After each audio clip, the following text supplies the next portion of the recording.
In his messages to Appleby, James O'Toole described himself as a tax alchemist, and with some reason. It seemed that with a few emails to the offshore law firm at the center of the Paradise Papers leak, O'Toole could legitimately turn taxable assets into something that would pass unnoticed by UK tax authorities.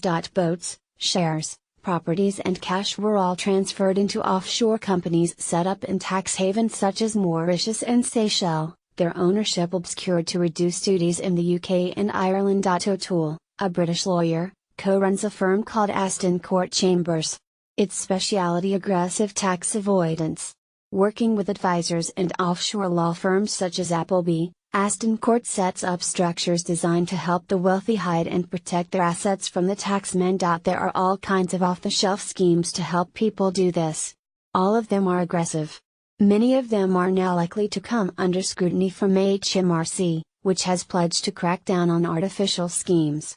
Politicians across the spectrum have denounced complicated arrangements that allow people to shelter their earnings from tax authorities. A favorite method recommended by Aston Court appears to be the one adopted by some of the actors from the BBC One sitcom Mrs. Brown's Boys. Earnings from their work were transferred offshore into Mauritius-based shell companies. There, they became non-taxable loans. Technically, the clients did not own the money anymore.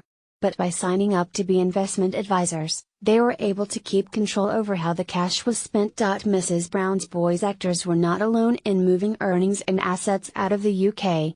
The Paradise Papers show many wealthy business people, including a former war photographer and a Premier League football club chairman, were also clients of Aston Court. The Paradise Papers is a special investigation by The Guardian and 95 media partners worldwide into a leak of 13.4 meters files from 2 offshore service providers and 19 tax havens company registries.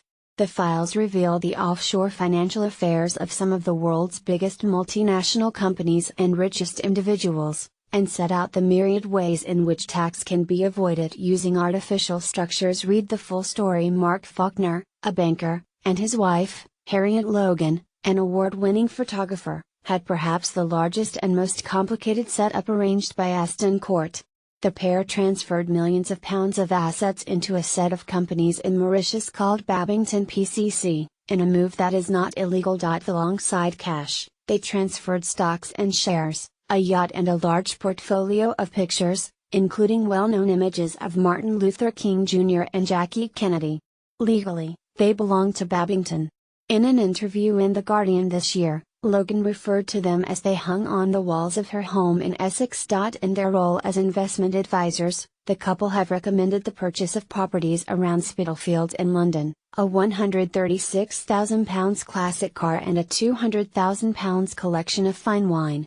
A lawyer for Faulkner and Logan told The Guardian the couple had instructed accountants and lawyers to carry out a full review of their financial affairs earlier this year. Our clients have now commenced dialogue with HMRC to review the arrangements that their previous advisors had recommended, the lawyer said. If any financial arrangement that concerns our clients does not align with changes in law or the interpretation by the courts of the law, our clients, upon obtaining professional advice, will correct the position, including any required payment of tax following an assessment by HMRC. Like some of Aston Court's other clients, Faulkner and Logan needed to access some of their money to pay school fees.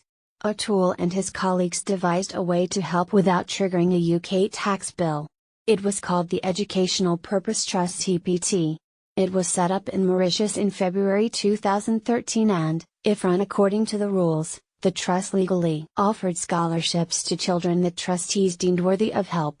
However, those who applied were typically Aston Court clients who were already sending their children to some of the UK's top schools. If successful in their application, and most seem to have been, they were asked to make a charitable contribution to the trust, enough to cover the cost of their children's fees, plus £1,000 to help an orphan child. A review of the EPT carried out by Appleby in December 2015, 2.5 years after it was set up, listed no beneficiaries who were not related to Aston Court clients. The company also helped clients move pension savings offshore, a legal option for savers. One client was Mike Garlick, the chairman of Burnley FC, has made millions from the IT consultancy Michael Bailey, which he founded in the 1980s. Documents show Garlick transferred his personal pension into an offshore scheme and used it to buy investments, a perfectly legal move and one not.